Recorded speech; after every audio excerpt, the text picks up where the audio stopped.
Hello, welcome to stock expert. आज के video में हम 5 ऐसे स्टॉक्स के बारे में बात करेंगे जिनमें एफआईआई और डीआईआई ने अपनी हिस्सेदारी बढ़ाई है। अगर किसी कंपनी में एफआईआई और डीआईआई दोनों की प्रेजेंस बढ़ती है तो ये कंपनियां अक्सर ज़्यादा भरोसेमंद मानी जाती हैं, क्योंकि बड़े निवेशक अक्सर कंपनी के फंडामेंटल ग्रोथ की संभावना और भविष्य की होने वाली अर्निंग्स पर काफ़ी रिसर्च करने के बाद ही पैसा अपना इन्वेस्ट करते हैं। तो अगर बड़े प्लेयर उसमें अपना स्टेक खरीद रहे हैं तो संभावना है कि कंपनी ये भविष्य में बेहतर करेगी। जब एफआईआई और डीआईआई किसी स्टॉक में खरीदारी बढ़ाते हैं तो बाजार को पॉजिटिव सिग्नल मिलता है कि इससे लिक्विडिटी बढ़ती है और निवेशक का सेंटिमेंट भी मजबूत होता है, और कई बार स्टॉक में तेजी भी देखने को मिलती है, जो ऐसे लॉन्ग टर्म में काफ़ी अवसर पैदा करती है।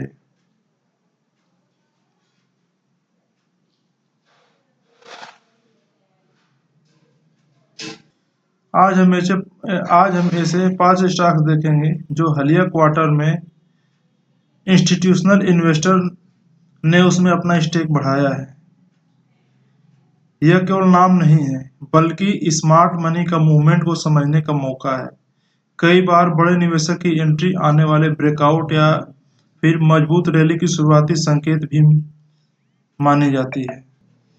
ध्यान रहे, सिर्फ एफआईआई और डीआईआई की खरीदी देख करके निवेश निर्णय लेना ये समझदारी भरा फैसला नहीं है। कंपनी का वैल्यूएशन और किस सेक्टर में ट्रेंड बन रहा है और किस कंपनी की अर्निंग्स बेहतर होने वाली है, जहां पे स्मार्ट मनी अपना पैसा इन्वेस्ट कर रहे हैं, तो ऐसे कंपनियों में अगर हम समझदारी से अपना पैसा इन्वेस्ट करते हैं तो ग्रोथ की संभावना अच्छी होती है।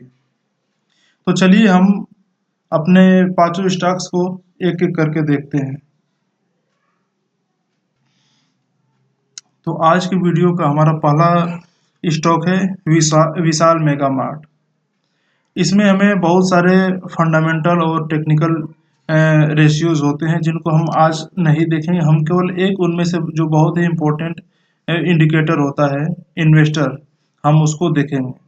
तो हम इन्वेस्टर स्लाइड पे आ चुके हैं और हम देखते हैं यहाँ पे हम एफआईआई को चेक करते हैं, फॉरेन इंस्टीट्यूशनल इन्वेस्टर को, जो कि अभी रिसेंट क्वार्टर में 15% से बढ़ा करके लगभग 7% का स्टेक इनमें एफआईआई ने बढ़ाया है।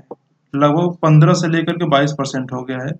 और इसके साथ ही डोमेस्टिक इंस्टीट्यूशनल इन्वेस्टर यानी कि म्यूचुअल फंड, ये भी 25% से बढ़ा करके 32% हो गया है, यानी कि लगभग 7% इसमें भी इंक्रीज हुआ है।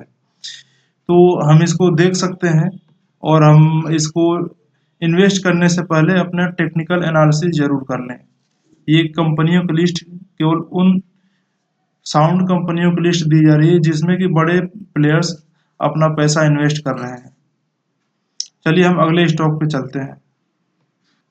तो हम अपने दूसरे स्टॉक पे आ चुके हैं और ये है सिंसस टेक्नोलॉजी लिमिटेड। चलिए हम इसके इन्वेस्टर स्लाइड पे चलते हैं। यहाँ पे देखिए कितना हैवी इन्वेस्ट हुआ है एफआईआई की तरफ से। 4.33% से बढ़ करके सीधा 10.25%, यानी कि मोटा लगभग 6% इंक्रीज किया है फॉरेन इंस्टीट्यूशनल इन्वेस्टर्स ने। लेकिन म्यूचुअल फंड ने अपना स्टेक स्लाइटली कम किया है 0.23% से 0.19%। तो ये बहुत ज़्यादा मैटर नहीं करता है।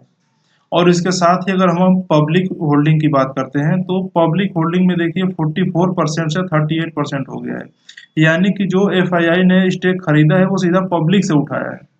ऐसा नहीं कि बड़े प्लेयर्स से ही बड़े प्लेयर्स के हाथों में गया है।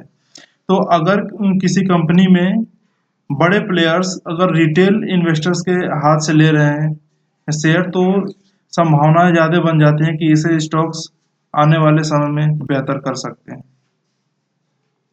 और यहाँ पे देखिए अगर भी चार्ट को देख के बात करते हैं तो चार्ट भी यहाँ पे बेस बनाता दिख रहा है हमको।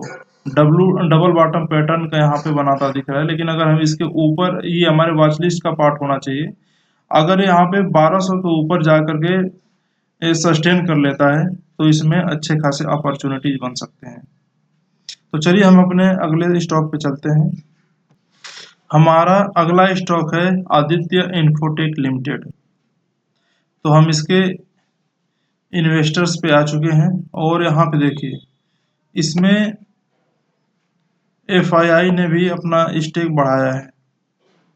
लगभग 1.5% का स्टेक FII ने बढ़ाया है और DII की बात करते हैं तो लगभग 4.5% से ज़्यादा 10% से बढ़ा करके सीधा 14% हो चुका है इसका स्टेक।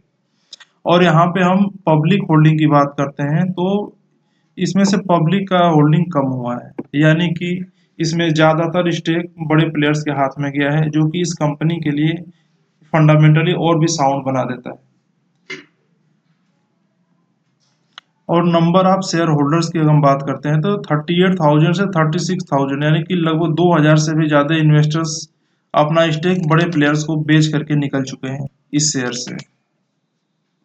इसका मतलब ये है कि अगर इसमें भी बेस बने तो हम इसमें इन्वेस्ट करने के बारे में सोच सकते हैं, लेकिन अगर हम इसकी बात करते हैं तो मार्केट इसका शेयर ऑलरेडी बुल रन में चल रहा है, जहां एक तरफ से हमारे अन्य शेयर मार्केट गिरा हुआ है लेकिन ये इसके ऊपर कोई प्रभाव ही नहीं पड़ रहा है, तो इसका असर भी इस स्टॉक में दिख रहा है हमको। तो हमारा अगला स्टॉक है श्रृंगार हाउस ऑफ मंगलसूत्र लिमिटेड। हम इसमें इन्वेस्टर्स वाले स्लाइड पे आ गए हैं।